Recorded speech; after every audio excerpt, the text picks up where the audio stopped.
नमस्कार प्रिय विद्यार्थियों, आप सभी का मेरे YouTube चैनल रीडमा स्टडी पॉइंट में एक बार फिर से स्वागत है।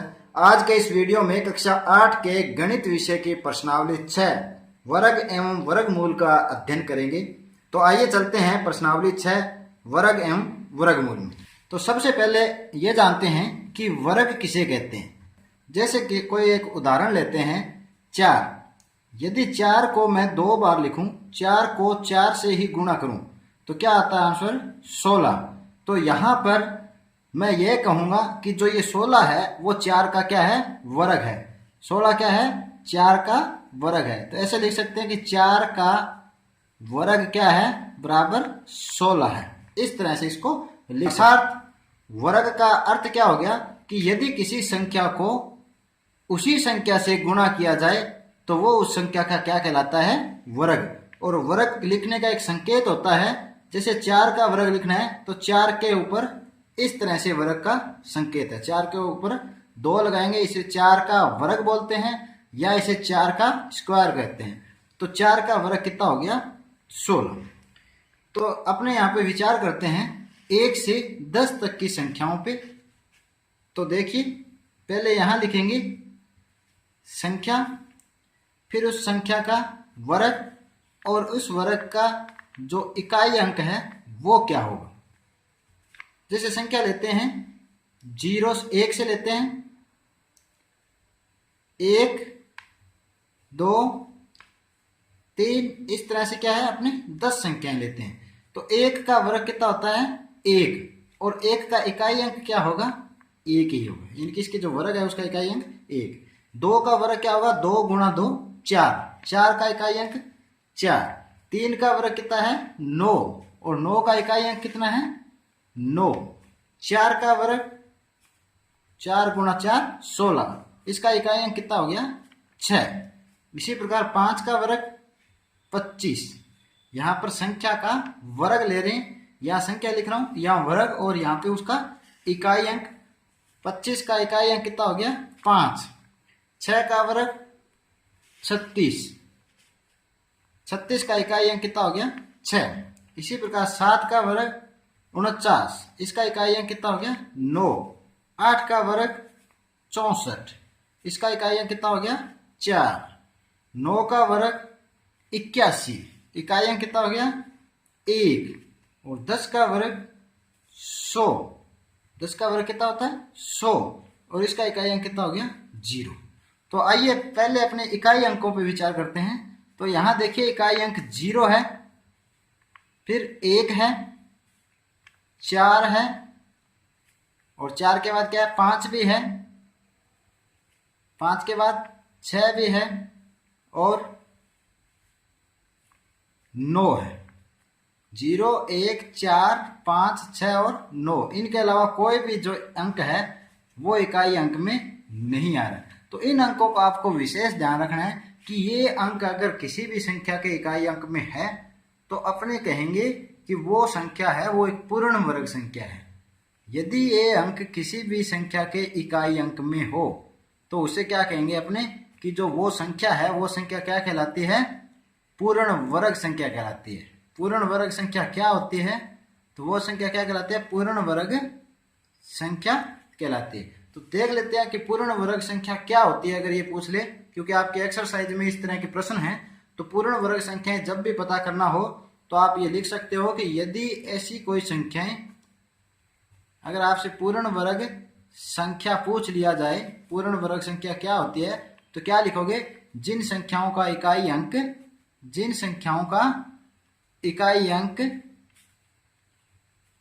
0 1 4 5 6 और 9, ये अगर इकाई अंक किसी संख्या का है, याद रखना 0 1 4 5 6 और 9 अगर किसी संख्या का इकाई अंक है तो वो संख्या पूर्ण वर्ग संख्या होगी।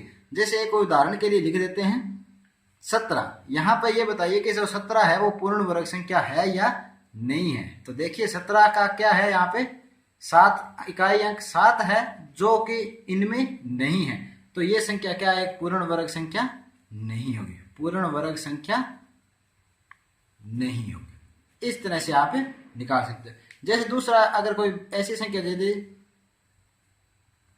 बताइए 2254 एक पूर्ण वर्ग संख्या है या नहीं है। तो सिर्फ आपको इकाई अंक देखना है, कितना है, 4 है। और 4 क्या है, 0, 1, 4, 5, 6 और 9 अंक जिन संख्याओं के इकाई में हो वो क्या कहलाती है, वो संख्या पूर्ण वर्ग संख्या कहलाती है। तो ये क्या है, एक पूर्ण वर्ग संख्या है। तो इस तरह से इसका अपने अध्ययन करेंगे। अब देखिए, जैसे किसी संख्या का वर्ग निकालना हो आपको, जैसे आपसे पूछे कि 5 का वर्ग कितना होगा, 5 का वर्ग कितना होगा, तो अपने छोटा संख्या है तो अपने बता सकते हैं कि इसका वर्ग क्या होगा, 25 होगा। कई बार ये जो बड़ी संख्या है उसका इकाई अंक पूछ लेते हैं, जैसे 9224 ये एक संख्या है, इसका अपने को वर्ग का इकाई अंक बताना है। इस संख्या के जो वर्ग आएगा उसका इकाई अंक क्या है, तो कैसे निकालोगे आप, कि तब आपने क्या देखेंगे, इस संख्या का इकाई अंक देखेंगे, कितना है, 4 है। अब 4 का इकाई अंक कितना होता है, अभी आपने निकाला है। 1 से 10 तक की संख्याओं के इकाई अंक आपको याद रखने हैं। 4 का जो इकाई अंक है वो कितना होता है, 6। 4 का वर्ग कितना होगा, 16, और 16 का इकाई अंक 6। तो अपने ये कह सकते हैं कि इस संख्या का जो भी वर्ग आएगा उसका इकाई अंक कितना आएगा, 6 आएगा। इस तरह के जो प्रश्न है वो आपकी प्रश्नावली के अंदर है, तो इन्हें थोड़ा ध्यान देने हैं। अब चलिए कि जो वर्ग है वो निकालेंगे कैसे। अब अपने देखते हैं कि वर्ग कैसे निकाला जाता है। वर्ग निकालना, अब वर्ग निकालना क्या है, वैसे तो बिल्कुल ही सिंपल है कि कोई भी संख्या है और उसका आपको वर्ग निकालना है, उस संख्या को उसी संख्या से गुणा कर देंगे तो वो उसका क्या आ जाता है, वर्ग। जैसे एक अपने उदाहरण लेते हैं, 54 का अगर आपको वर्ग निकालना है तो कैसे निकालोगे, उसको थोड़ा एक अलग विधि से निकालते हैं, क्योंकि वैसे तो 54 गुणा 54 करेंगे तो इसका क्या है, वर्ग निकल जाएगा। परंतु इसका एक आसान तरीका ये है कि इसे 2 टुकड़ों में बांट लेते हैं। 54 है, उसका 2 टुकड़े क्या होंगे, 50 और 4, इस 2 टुकड़ों में इसको बांट देंगे। अब इससे क्या होगा कि ये जो अपना वर्गमूल है वो आसानी से निकलेगा और जल्दी भी निकाल सकते हैं। अब देखिए, एक सर्वसम्मिका है जो अपने पढ़ चुके हैं। ये सर्वसम्मिका क्या बन जाती है, a प्लस b का वर्ग।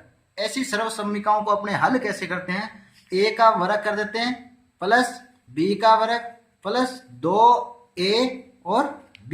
इस तरह से इस सर्वसम्मिका को हल करते हैं। तो आइए देखते हैं इसको। a यहाँ पर 50 है, b यहाँ पर 4 है। तो पहले करेंगे 50 का वर्ग प्लस 4 का वर्ग, फिर प्लस 2 सर्वसम्मिका से लगाना है, गुणा a 50 है गुणा b है 4। हल कर लेते हैं। अब 50 का वर्ग निकालना आसान होगा, क्योंकि 5 का वर्ग अपने को पता है कितना होता है, 25। 0 का वर्ग 00 होता है, प्लस 4 का वर्ग कितना होगा, 16, और प्लस यहाँ पर देखिए 2 को 8 4 से गुणा किया, 8 8 5 40, यानी कि 400। या ऐसे भी कर सकते हो, 2 को 50 से गुणा करोगे 100, 100 चौके 400। तो अब इनको जोड़ दीजिए, तो देखिए 0 6 और 0, यानी यहाँ पे जोड़ते कैसे हैं, इकाई अंकों को पहले जोड़ेंगे, फिर दहाई अंकों को जोड़ेंगे और फिर सैकड़ा को। तो यहाँ इसका इकाई अंक 0, यहाँ 6 और यहाँ 0 है, तो क्या रहेगा 6। यहाँ पर दहाई अंक 0 1 हो गया, 1 में फिर 0 जोड़ा 1। सैकड़ा के अंक देखिए 4, यहाँ नहीं है, 4 और 5 9 2। तो इसका जो वर्ग है वो कितना हो जाएगा, 2916। इस तरह से इन संख्याओं का वर्ग अपने, अगर वो संख्या आसानी से ऐसी कोई सरल संख्याओं में 2 भागों में बंटती है तो आप इस तरह से उसका वर्ग निकाल सकते हो। तो उम्मीद करता हूं कि आज का ये वीडियो आपको अच्छी तरह समझ आया होगा। यदि आपको ये वीडियो अच्छा लगे तो इसे लाइक और शेयर जरूर करें। तो आज के लिए इतना ही, मिलते हैं अगले वीडियो में इसी के शेष भाग के साथ। तब तक के लिए धन्यवाद।